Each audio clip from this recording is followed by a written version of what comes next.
Winter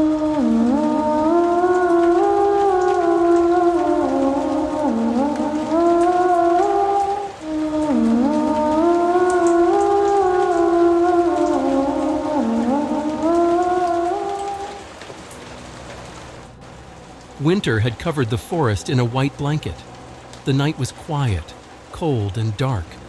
The moon crept timidly through the clouds, leaving a silvery glow that rippled over the forest.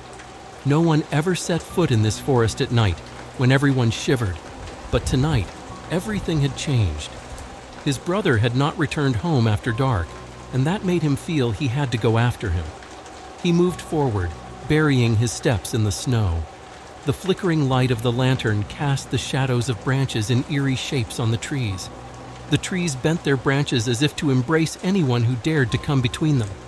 The sharp chill of the air pierced his lungs like a knife with every breath. Their ears were alert to hear the slightest crackle. The sudden cry of an owl ignited fear in him. Rhinds. Suddenly he saw faint footprints in the snow. They must have been his brother's, but after a while they became more complicated. There were two different tracks side by side, one small, like a child's feet, the other large, like claw marks. His heart began to race. His thoughts froze for a moment. He caught his breath and decided to follow the tracks. The tracks led into an area where the forest was even darker and denser. A deep humming in the trees reached his ears, mixed with the cold sound of the wind. When he listened, he heard a thin child's voice, faint as a whisper, but familiar. "I am here." As soon as he heard it, his heart raced. His brother was still alive, but the fragile tone in his voice told him he was in danger. He hurried forward, branches crunching underfoot in the snow. A little further on, he noticed an old hut, half buried deep in the forest. The hut looked as if it had been abandoned in the forest for years. The windows were covered with snow, the roof was sunken, and the door swayed slightly in the breeze. The surrounding silence suddenly filled the room like a cold breath. When he summoned the courage to push the door, the groan of its hinges pierced the silence. It was dim inside. The flickering light of his torch illuminated the old scratches on the dust-covered walls and the worn, torn fabrics on the floor. In one corner of the room, the trace of a half-burnt candle bore the scars of a restlessness that had once lived here. He had a bad feeling. He knew he had to get out of there, but a voice stopped him. The whisper behind him froze him. "Help me." As he slowly turned around, his eyes locked on a pair of eyes glowing in the pitch darkness. These eyes were not human.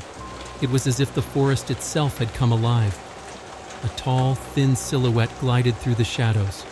A cold, sticky fear overcame him, preventing him from moving. As this creature came towards him with silent steps, the fear inside him grew in waves. He wanted to close his eyes, but it was impossible to look away.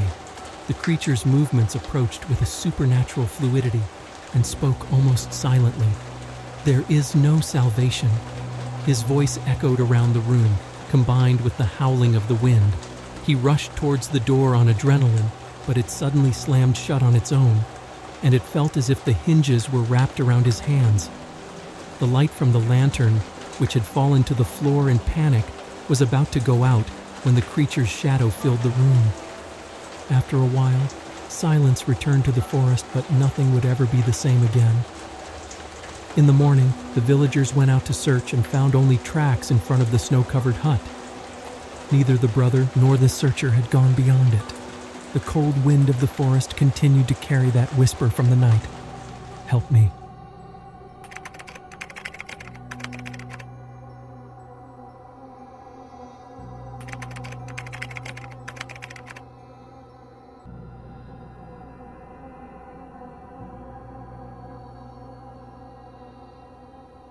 The first light of dawn barely touched the forest. The rescue team carefully followed the tracks left in the snow. Each step revealed deeper footprints, unmistakably those of a child, alongside larger clawed prints that sent chills down their spines. These tracks led them to an old abandoned cabin. As they approached, an uneasy feeling washed over the team. Opening the door, the cold air rushed in, hinting at something amiss inside. Inside the cabin, the marks of abandonment and time were evident. The half-burned candle on the table, Old fabric scraps and broken items told of past inhabitants. In the corner of the room, they found an old photo album. Flipping through the pages, the team saw innocent, happy memories at first. But as they continued, a dark creature appeared more frequently in the background of the photos. On the final page, the creature was clearly visible, standing ominously behind the missing children. Outside the cabin, silence reigned. The team exchanged worried glances and decided to follow the tracks deeper into the forest. As they moved further in, the trees grew denser and the darkness more oppressive. Strange whispers and rustling noises surrounded them. Suddenly, a distant scream broke the silence. They hurried towards the sound, finding fresh, larger footprints in the snow. The tracks led them to a hidden cave entrance, almost covered in snow. Inside, the cave was dark and foreboding. With their flashlights on, they noticed strange symbols and ancient carvings on the walls. These seemed to tell the story of the creature's power and origin. As they ventured deeper, the cold penetrated their bones. Out of nowhere, they saw a light deeper in the cave. Moving towards it, they found a large chamber. In the center stood a massive stone altar, with an old chest emitting an eerie glow. As they approached, the power emanating from the stone forced them back. The symbols on the stone matched those on the cave walls. At that moment, a dark creature emerged from the shadows of the chamber, its hollow eyes fixed on the team. As the creature slowly advanced, the team panicked but quickly realized the symbols on the stone held the key to stopping it. They needed to perform a ritual. As the creature drew closer, the team hastened their chance. The creature's claws were nearly upon them when they finished the last words of the ritual. Suddenly, the creature let out a piercing scream and vanished. The chamber fell silent.